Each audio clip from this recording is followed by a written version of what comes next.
ठोकाराम बाबा की जय हो ठोकाराम बाबा। खुश रहो बच्चा खुश रहो। बाबा तोर आशीर्वाद चाहिए बाबा।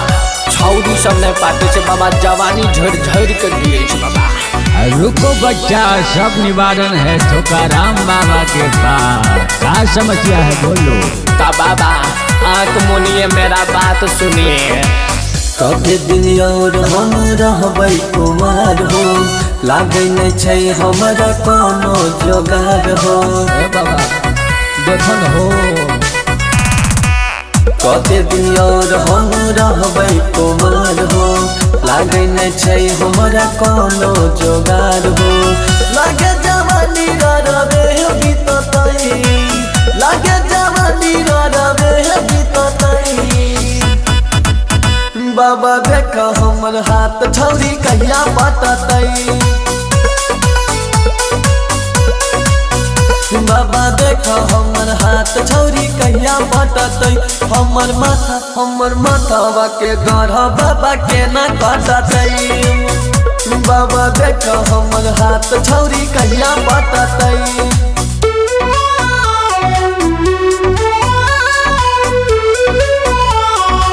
Music by Nisar।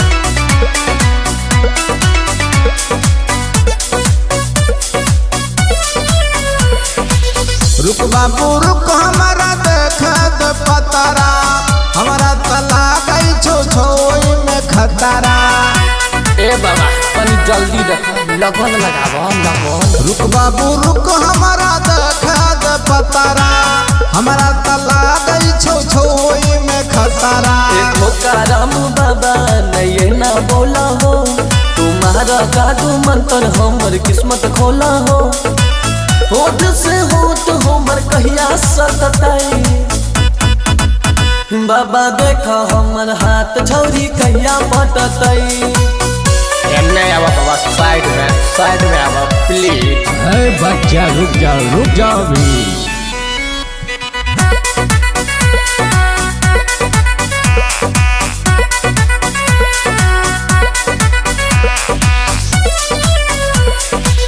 एक बोतल दारू दूगो पेवा लगतौ, तबे बाबू तोरा गरही कटतौ। ए बाबा सिग्नेचर बाबा फूल। एक बोतल दारू दूगो पेवा लगतौ, तबे बाबू तोरा गरही कटतौ।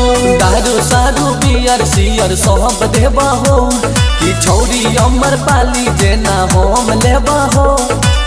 खाना परोसल खाना कहिया भेटतै। बाबा देख हमर हाथ छौरी कहिया पटतै। बाबा देख हमर हाथ छौरी कहिया पटतै। हमर माथावा के गढ़ बाबा के ना कटतै। बाबा देख हमर हाथ छौरी कहिया पटतै।